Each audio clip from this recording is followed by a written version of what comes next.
Hello friends, welcome to my style channel. இன்றைக்கி வாங்க எப்படி சிக்கன் கிரேவி அரைச்சி செய்யலான்னு பார்த்துக்கலாம். நான் வந்து இன்றைக்கி ஒரு 1.5 ஸ்பூன் மல்லி எடுத்திருக்கேன். நல்லா வறுத்து எடுத்துட்டு மல்லி கூடயே வந்து ஒரு ஸ்பூன் இல்லை 1.5 ஸ்பூன் ஜீரகத்தையும் சேர்த்து போட்டு வறுத்துக்கிடுறேன். இது கூட வந்து பட்டை 2-3 சேர்த்துக்கிறேன். பட்டை, அந்த லவங்கம் 1-2, அதுக்கப்புறம் மிளகு. ஏன்னா இல்லை தனித்தனியாக தான் வறுத்து எடுக்கணும். இல்லைனா எல்லாத்தையும் மொத்தமாக போட்டோன்னா ஒன்று கருகிரும், ஒன்று வந்து இதாக இருக்காது. அப்புறம் கொஞ்சம் கொண்டு அரிசி சும்மா 5-6 அரிசி தான், அரை ஸ்பூனுக்கும் கம்மியாக தான் எடுக்கணும். இல்லை ரொம்ப குழுன்னு ஆயிரும் குழம்பு. எல்லாத்தையும் வறுத்து எடுத்துக்கிட்டேன். இங்கே வந்து எங்களுக்கு கொப்பரை தேங்காய் தான் கிடைக்கும். நார்த் இந்தியாவில் தண்ணி இருக்கிற தேங்காய் கிடைக்கும், ரேராக கிடைக்கும். அப்படியே இருந்தாலும் 15 ரூபா, நம்ம ஊரில் 15 ரூபாய்க்கு வாங்குற தேங்காய் தான் 50 ரூபான்னு சொல்லுவாங்க. நான் கொப்பரை தேங்காய் நான் பழகிட்டேன், சூப்பராக தான் இருக்குது. எல்லா சட்னிக்கு எல்லாத்துக்குமே எல்லாத்தையும் மிக்ஸி ஜாரில் சேர்த்து நல்லா இப்படி பரபரன்னு அரைச்சி எடுத்துக்கோங்க. முதல்லையே தண்ணி ஊற்றிடாதீங்க, அரைக்க முடியாது. அதுக்கப்புறம் இஞ்சி பூண்டு பேஸ்ட்டையும் ரெடி பண்ணி அரைச்சி வச்சுக்கிட்டேன். இதை ஒரு பவுலில் மாற்றி வச்சுக்கிட்டேன், ஏன்னா கரண்ட் போயிடக்கூடாது இல்லையா, அதுக்காக. அப்புறம் குக்கரில் தான் வைக்கிறேன் நான் இன்றைக்கி.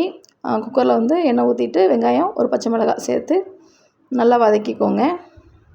என்னடா வெங்காயம் வந்து பல்லாரி தான், இங்கே வந்து சின்ன வெங்காயம்லாம் கிடைக்காது, ரொம்ப ரேரு கடையில் பார்க்குறதெல்லாம். வெங்காயத்தை நல்லா வதக்கிட்டு கொஞ்சம், ஏன்னா பல்லாரி என்னடா வெங்காயமாக தெரிஞ்ச மாதிரி இருக்கும். நம்ம வந்து 2-3 விசில் விட்டுருவோம். அப்படிங்கிறனால விசில் விட்டதுக்கப்புறம் பார்த்திங்கன்னா வெங்காயம் இருந்த இடமே தெரியாது, நல்லா குழஞ்சிடும். அதனால் நீங்கள் பயப்படாமல் கட் பண்ணி போடலாம். நம்ம ஊரில் சின்ன வெங்காயம் கிடைக்கும், நீங்கள் சின்ன வெங்காயமே சேர்த்துக்கோங்க. இப்போ நான் வந்து 1/2 கிலோ சிக்கன் எடுத்துருக்கிறேன். ஒரு 1/2 கிலோ சிக்கனுக்கு நான் ஒரு தக்காளி தான் சேர்த்துருக்குறேன். தக்காளி வந்து ஃப்ளேவருக்காக சேர்க்குறது தான். ஒரு சிலர் தக்காளி சேர்க்காமலும் செய்வாங்க. நீங்கள் 1 கிலோ சிக்கன் எடுத்திங்கன்னா ஒரு 2 தக்காளி மீடியமாக இருக்கிறத எடுத்துக்கோங்க. இப்போ வெங்காயம், தக்காளி, பச்சை மிளகாய் அது கொஞ்சம் வதங்கவுமே நான் சிக்கன் சேர்த்துருவேன். சிக்கன் சேர்த்துட்டு கொஞ்சம் மஞ்சள் பொடி, மிளகாய் பொடி, ஏன்னா அந்த கறியோட வந்து கலரும் உரப்பும் கொஞ்சம் சேரணும் அப்படிங்கிறதுக்காக கொஞ்சம் தேவையான அளவு உப்பு சேர்த்து நல்லா வதக்கிடுவேன். ஒரு 2-3 நிமிஷம் நல்லா கிண்டி விட்டு வதக்கிடுறது. ஏன்னா கறியும் நல்லா கலராக இருக்கும், உரப்பும் கொஞ்சம் சேர்ந்துடும். அப்புறம் அரைச்சி வச்ச இஞ்சி பூண்டு பேஸ்ட்டையும் நல்லா போட்டு கிண்டி விட்டுருங்க. நான் அதை கிண்டி விட்டுட்டு நம்ம மசாலா அரைச்சி வச்சோம் இல்லையா வீட்டில், மல்லியெல்லாம் வறுத்து, அதையும் அதுக்கப்புறம் போட்டு நல்லா பச்சை வாசனை போக கிண்டி விடுங்க. இப்படி கிண்டும்போது கிரேவி வந்து சூப்பராக இருக்கும். நான் ஒரு கையிலே ஃபோனை பிடிச்சிட்டே கிண்டிக்கிட்டு இருக்கிறேன், அதனால் கொஞ்சம் வீடியோ முன்ன பின்ன ஆகுது.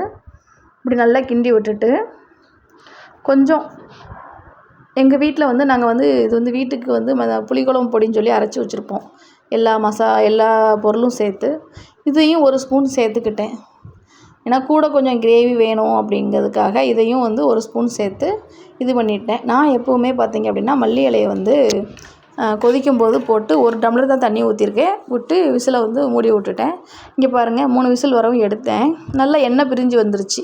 எதுக்காக நான் குக்கரில் பண்ணுவேன் அப்படின்னா வேலை வந்து சீக்கிரம் முடிஞ்சிடும். எங்கள் வீட்டுக்காரர் கறி எடுத்துகிட்டு வரும்போதே மணி 1 ஆகிடுச்சு. வேலை சீக்கிரம் முடிஞ்சிடும்.